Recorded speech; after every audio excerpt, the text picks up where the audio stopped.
My name is J. Randall Hicks, and I attest that the things I'm about to tell you are true to the best of my knowledge.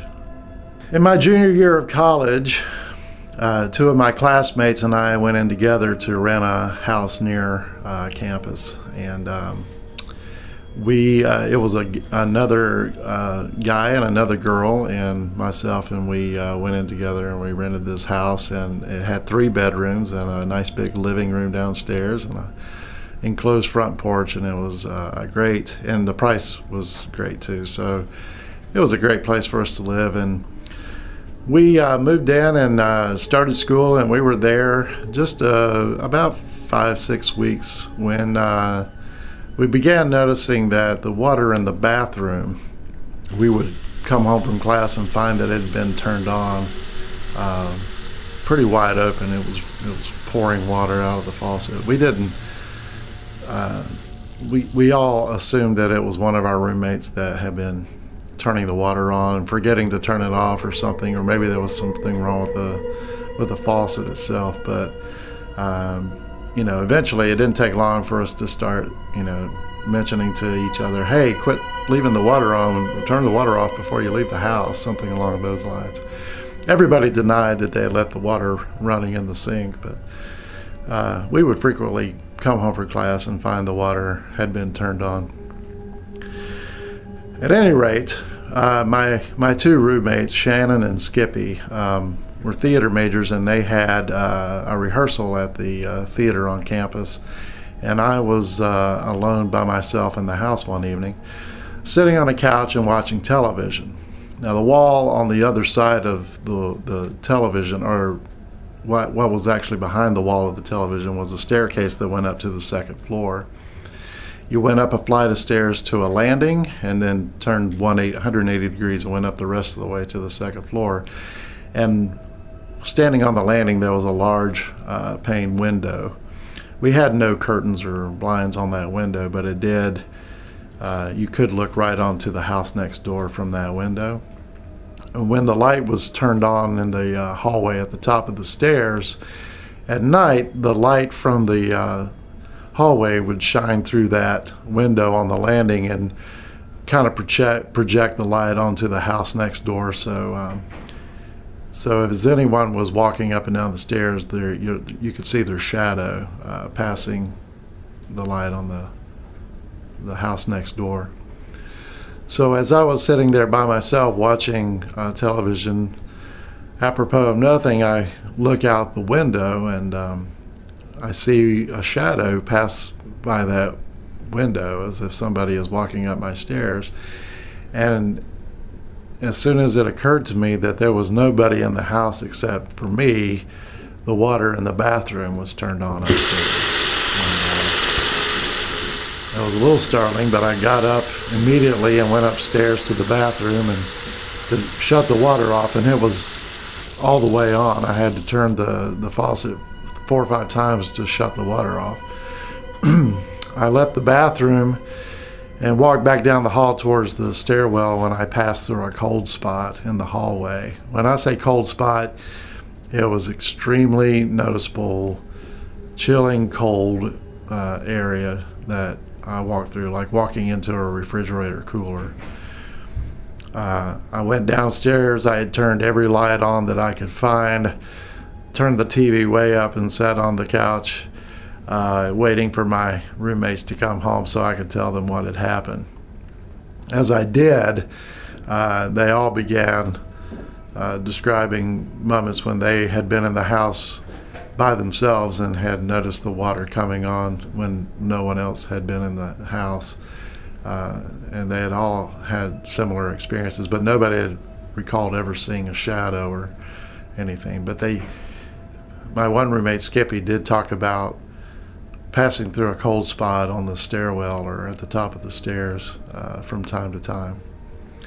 So at this point, we began suspecting, we had a ghost in the house. So we began jokingly calling out to the ghost, saying, "Hey, I'm going to the bathroom, don't play with the water," or things like that, just to kind of ease the minds of everyone living in the house as well as our own minds as we attempted to deal with this.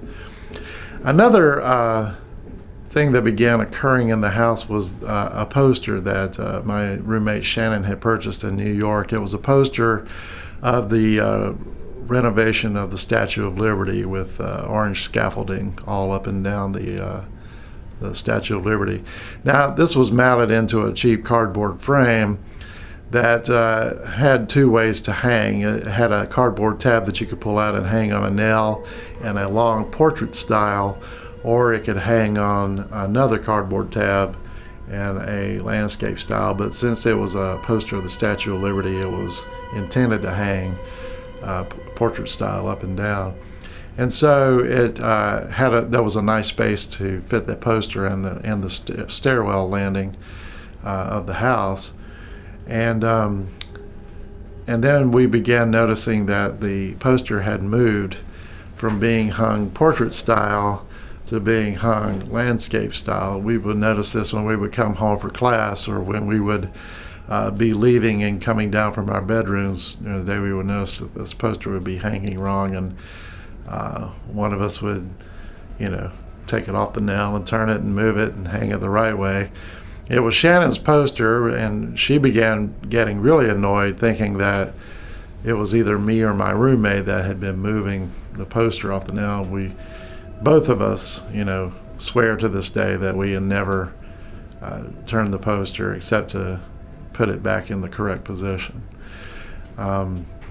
This went on for quite a while with the poster and with the water being turned on. And at this point, we realized that there was something unique about the basement of the house that we lived in. Now, at the bottom of the stairs in the basement, there was our laundry facility. So we had a washer and a dryer, and there was an exposed light bulb was the only light source in the room. And fortunately, you could turn on the light from a switch at the top of the stairs. Otherwise, the basement was pretty dark and pretty creepy down there. There was a unused bathroom that was in a really creepy kind of state, with the floor being torn up and an old tub with legs full of debris and things that just kind of gave it a creepy feel. But the other strange thing about the basement was that someone had built a makeshift room in one corner of the basement. They had taken 2x4s they used as studs, and then covered that with a cheap 1/4-inch plywood paneling and closed off one corner of the room without any entryway into the makeshift room that had been created. So as we began noticing these events going on with the water and the poster, eventually we thought maybe one of us should investigate what might be in that makeshift room. As the paneling was poorly cut at the bottom, there were some gaps between the floor and the bottom of the makeshift wall where if you laid down on the floor on your side, you could shine a flashlight through one of those gaps and perhaps get a look at what might be inside. So we literally drew straws, and I lost. So I had to take the flashlight down to the basement and take a look at what was in the makeshift room. So, mustering every ounce of courage that I could find, I went down and laid on the floor and shone the flashlight under one of the gaps in the floor. And to my amazement, I saw an old upholstered chair facing away from where I was, facing towards the back wall of the house. And along the back wall of the house, there was an old console television that wasn't plugged into anything. It was just a television and a chair in a makeshift room that had no way in or no way out. Now, this was quite unsettling when I reported this to my roommates. And after I had gone and investigated what this was and had told my roommates about it, we began noticing that the water didn't turn on very often anymore. The poster didn't get moved very often anymore, and we thought maybe the discovery of this room was enough for whatever was trying to get our attention.